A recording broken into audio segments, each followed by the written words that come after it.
पप्पू यादव की हुई। पप्पू यादव को हराने के लिए हर वो युक्ति लगाई गई थी, यहां तक कि कह दिया गया था कि आप चाहे एनडीए को वोट दे दीजिए लेकिन पप्पू यादव को वोट मत दीजिए। खैर, छटकने वालों में एक नाम और था शिवहर से चेतन आनंद का, वो भी छटक गए थे। इसके अलावा मोकामा से नीलम देवी, वो भी दूसरे खेमे में चली गई थी। आपको पता ही होगा कि नीलम देवी उपचुनाव हुआ था, उसमें जीत करके आई थी, नीतीश कुमार ने धक्का दिया था, तो ऐसा लगा था कि लालू प्रसाद की सरकार चली जाएगी।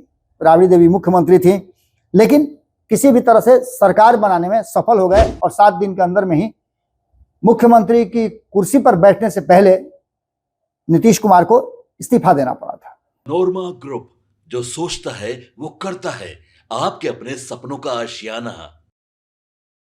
नमस्कार, एक बार फिर से आपका बहुत बहुत स्वागत करते हैं। भीतर की बात लेकर के आपके सामने हाजिर हुए हैं और आज की भीतर की बात हो सकता है कि थोड़ी कड़वी कुछ लोगों को लगे, लेकिन है बड़ी कड़वी दवा, जो कहीं ना कहीं आने वाले चुनाव में, जो 2025 में विधानसभा का चुनाव बिहार में होना है, उसमें असर करेगी।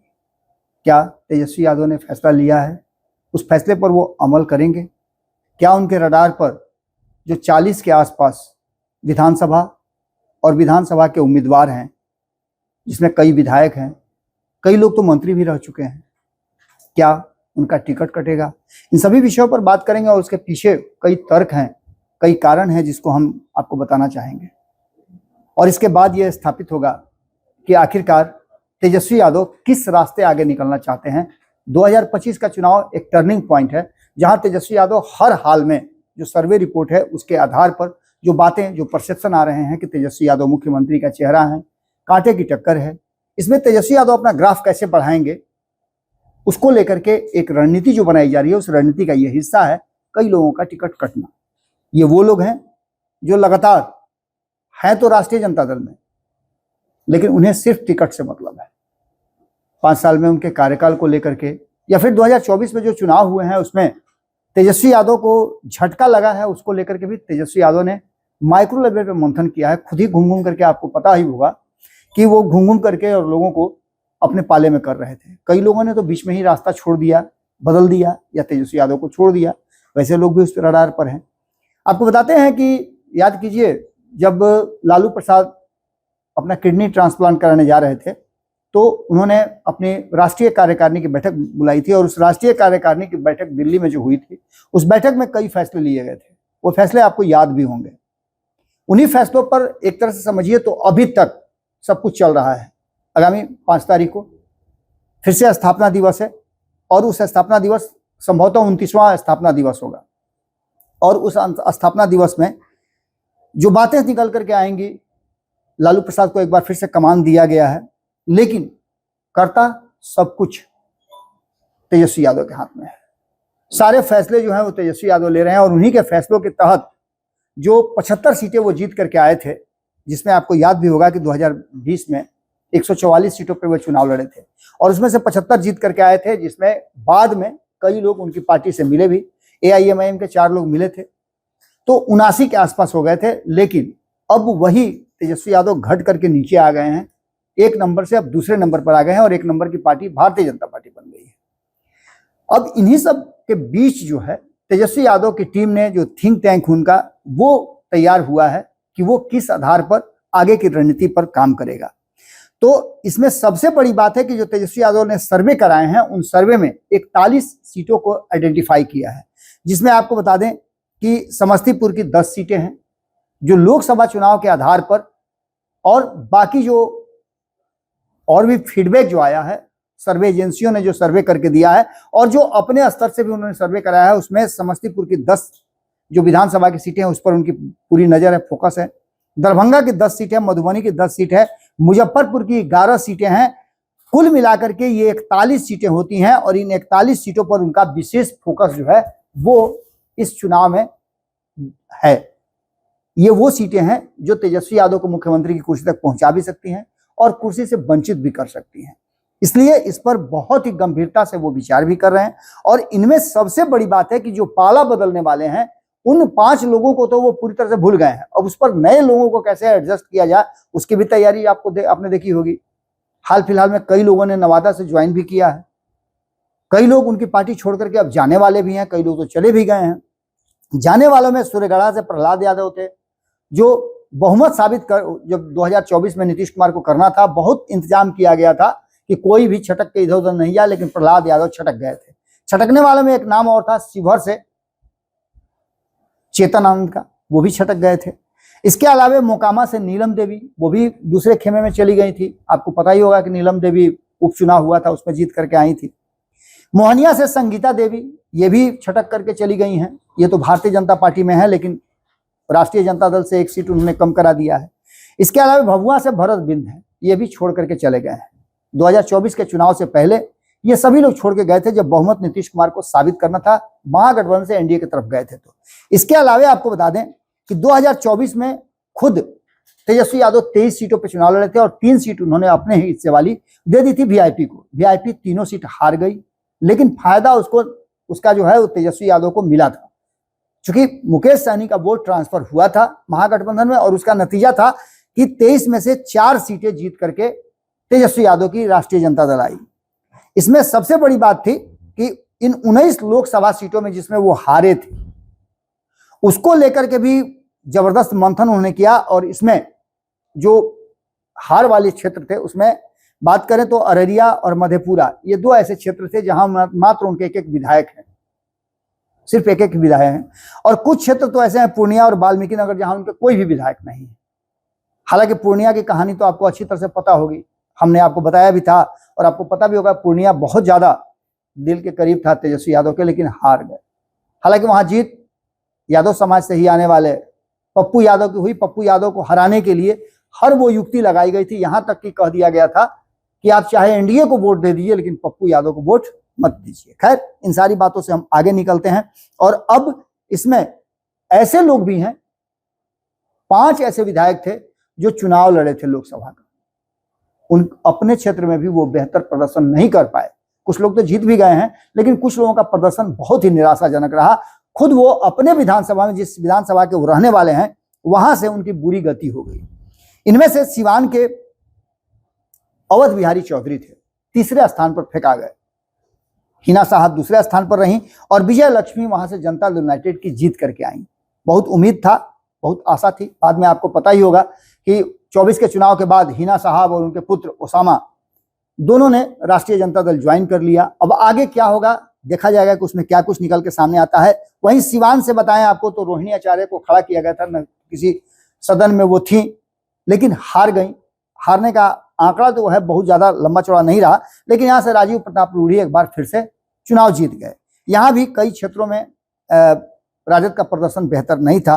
बात सुधाकर सिंह की करें तो सुधाकर सिंह जीत भले ही गए हैं, लेकिन उनके अपने क्षेत्र में भी बुरी हार हुई है उनकी। आपको पता ही होगा कि हार जीत का आंकड़ा भी उनका 2020 में बड़ी कम था, और इस बार जब उन्होंने अपने भाई को खड़ा किया, जो सीट वो छोड़े थे, जीत करके बक्सर से वो गए, तो कहीं ना कहीं वहां सीट जो है बक्सर पे उनके हाथ से निकल गया, जो पारंपरिक सीट उनका हुआ करता था। इसके बाद पाटलिपुत्रा की बात करें तो 3 उड़ाए तितिर की बात करें तो मीसा भारती ने बेहतर प्रदर्शन किया, और मीसा भारती ने यहाँ कॉल बैक किया, रिकॉल किया। आप समझिए कि 2 बार चुनाव हारने के बाद अंततः लालू प्रसाद का बदला उन्होंने ले लिया, और इस बार वो चुनाव जीत करके आ गई। वहीं औरंगाबाद से बताएं तो पत्थर पे दूब खिलना जानते हैं ना, पत्थर पे दूब उगाने वाली जैसी बात अभय कुशवाहा ने की, और यही कारण है कि अभय कुशवाहा को उसका इनाम भी मिला। संसदीय बोर्ड के पार्टी के अपने नेता भी हैं लोकसभा में। अभय कुशवाहा कुशवाहा समाज से आते हैं, और उपेंद्र कुशवाहा के रहते हुए, सम्राट चौधरी के रहते हुए अभय कुशवाहा का जीत जाना ये छोटी बात नहीं थी, बहुत बड़ी बात थी, और ये हुआ। इसको लेकर के भी अभय कुशवाहा काफी उत्साहित भी रहे।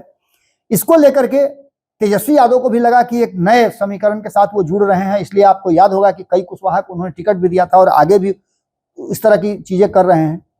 इसके अलावा सुरेंद्र यादव जीत करके आए, जो पिछली बार बड़ी कम वोट से हार गए थे, 1,000 के आसपास वोट से हारे थे, तो वो जीत गए।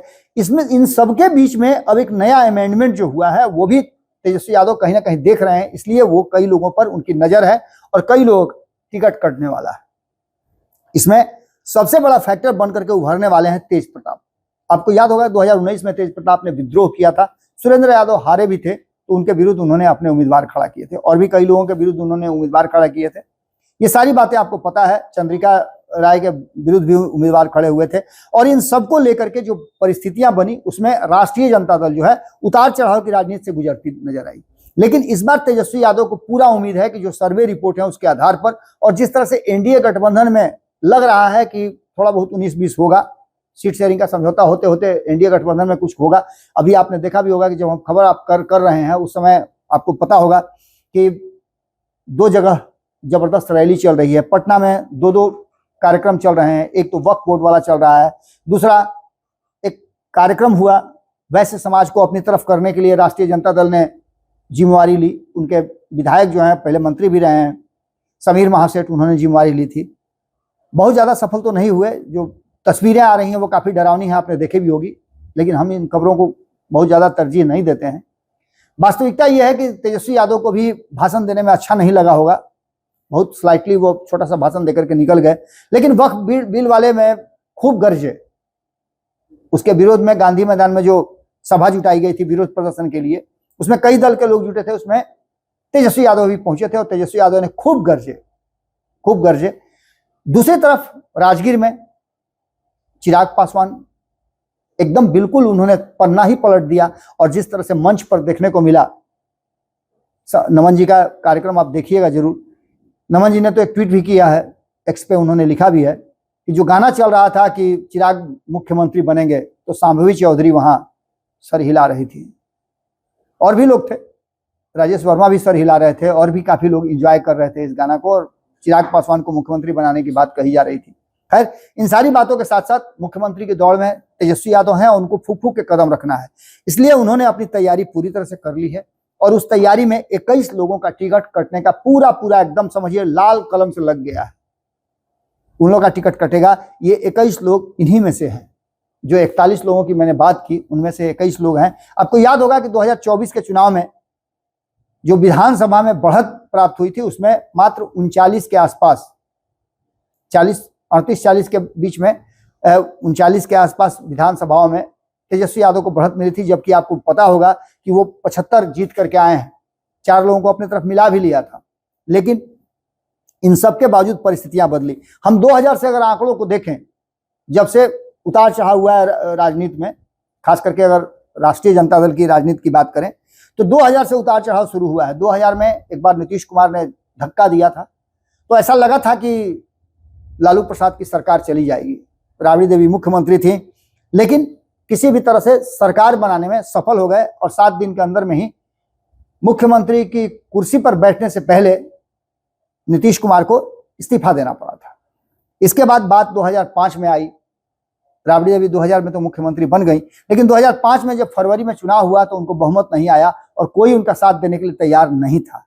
ऐसी स्थिति में जब 2000 में हुआ था चुनाव तो उस समय संयुक्त था बिहार और झारखंड, 2000 में ही बिहार झारखंड बटा भी था, आपको याद होगा।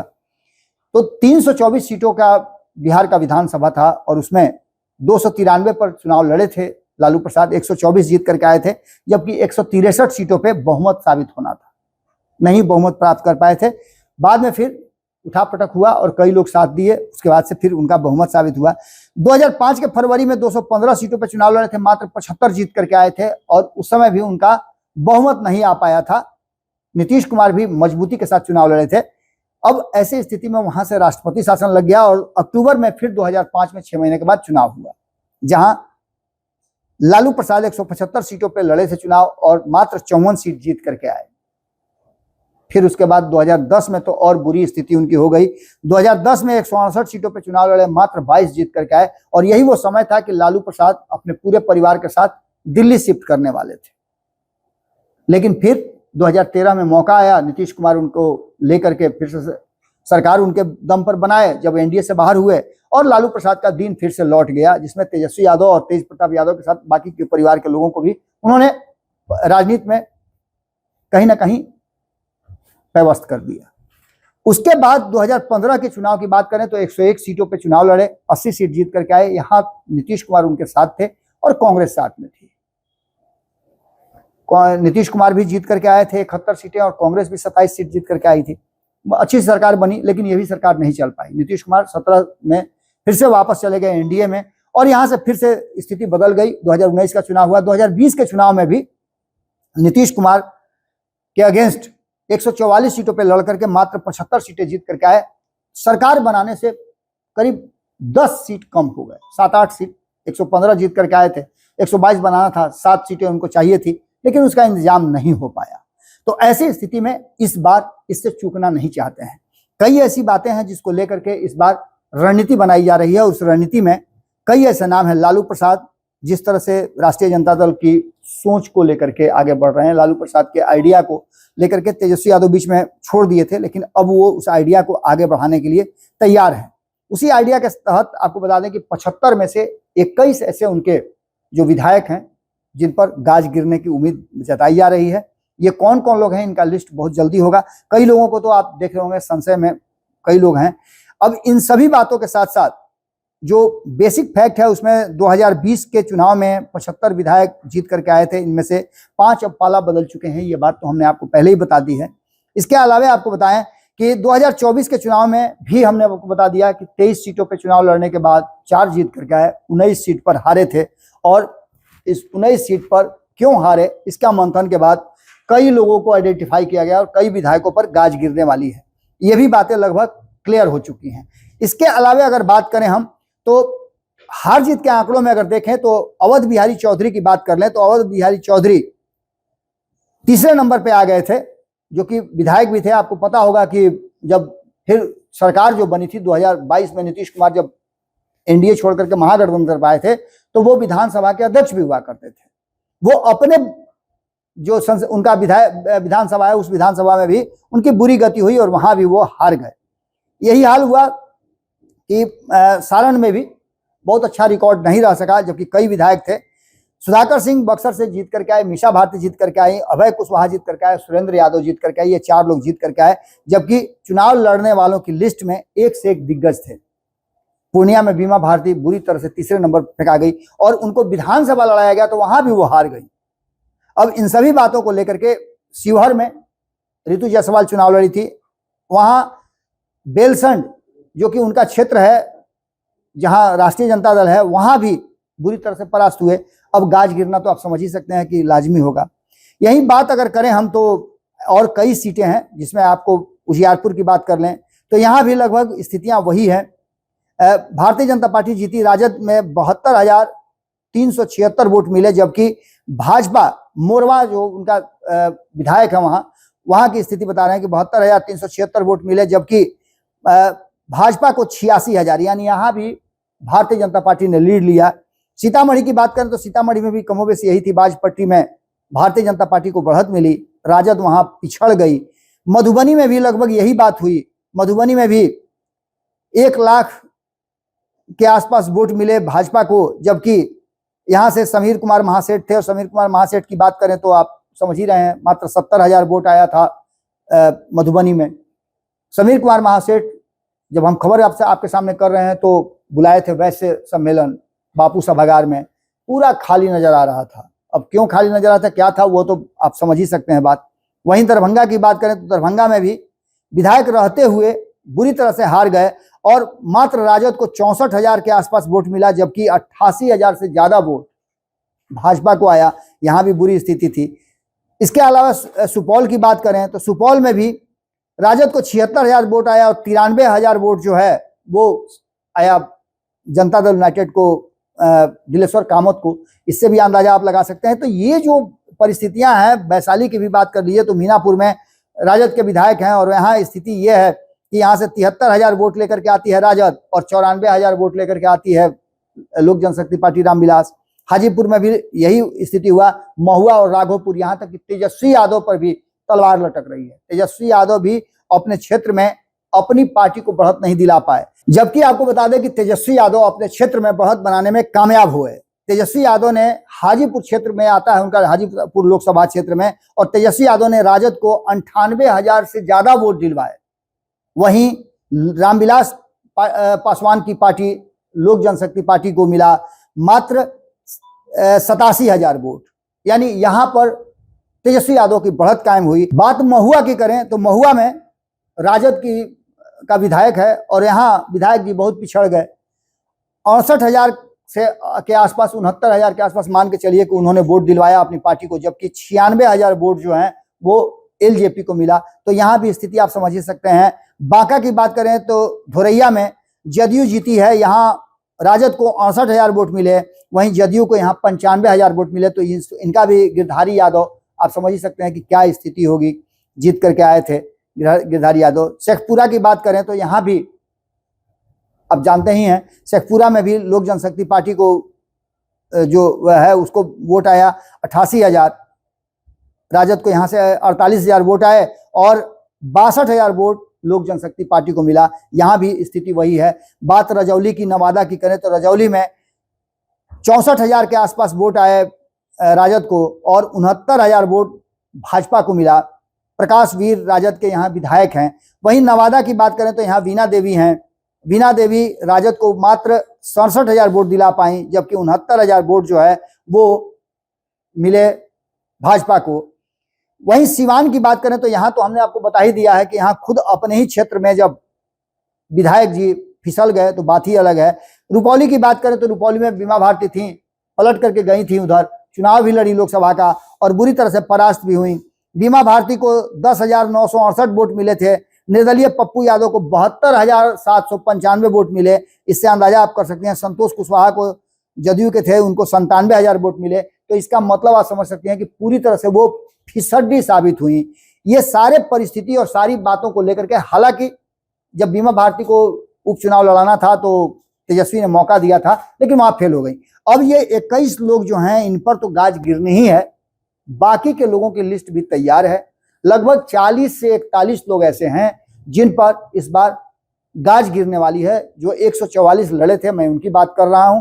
बाकी जो लोग अभी विधायक हैं उनमें से 21 लोगों पर तलवार लटक रही है और देखना होगा कि क्या कुछ निकल के सामने आता है। सीट शेयरिंग का समझौता अभी नहीं हुआ है, लेकिन इंटरनल खबरें हैं कि तेजस्वी यादव काफी गंभीर हैं और इस बार किसी भी तरह की चूक वो बर्दाश्त न करने की स्थिति में नहीं है।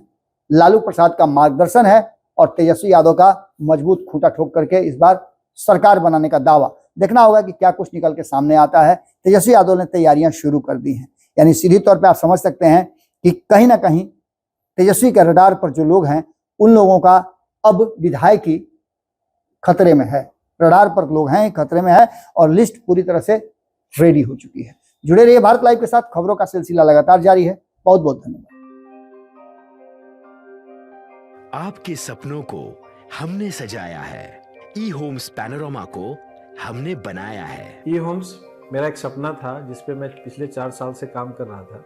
हमने जो बनाया है वो सबने है माना। ई होम्स पैनोरामा में हो आपका भी आशियाना। और फाइनली हमने 2021 में इस प्रोजेक्ट को लॉन्च किया। बहुत लोग अप्रिशिएट कर रहे हैं कि पूर्णिया जैसे शहर में, बिहार के, एक तो बिहार की बात करें उसमें भी पूर्णिया जैसे छोटे जगह में इस तरह का लाइफस्टाइल देना, ये सुन के हम लोगों को बहुत अच्छा लगता है। ई होम्स में हमने कुछ और भी किया है, जैसे हम जिस जगह में रह रहे हैं हमारे फैमिली सिक्योर हो, उनको सिक्योरिटी का ध्यान में रखा है। आपकी सुविधा और सुरक्षा आपके लिए खास है, ये आपका विश्वास है। इसमें आर्टिफिशियल इंटेलिजेंस का 7 लेयर सिक्योरिटी का हमने इस्तेमाल किया है। लस ग्रीन कैंपस को बनाया है। यदि हमारा बाउंड्री वाल है तो वो वर्टिकल गार्डन है।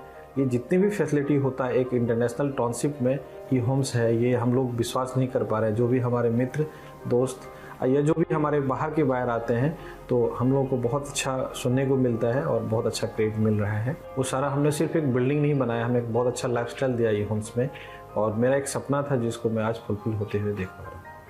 ये आपका आवास है। ई होम्स पैनोरामा में अब आपका निवास है। E homes Panorama, luxurious lifestyle redefined. Panorama group, जो सोचता है वो करता है। अगर ये वीडियो पसंद आई और वह बिहार के राजनीति और बिहारियत से सरोकार रखेनी तो सब्सक्राइब बटन दबा के चैनल के सब्सक्राइब कर ली। ओजे एगो घंटी बा, ओकरा बटन दबा देला से कुल सटीक और मारक खबर रुआ मुफ्त में मिल जाई। अगर रुआ पत्रकारिता के हमनी के नया प्रयोग में सहयोग कर चाहतानी तो ज्वाइन बटन दबा दी। पेटीएम नंबर नोट कर ली 9386816700।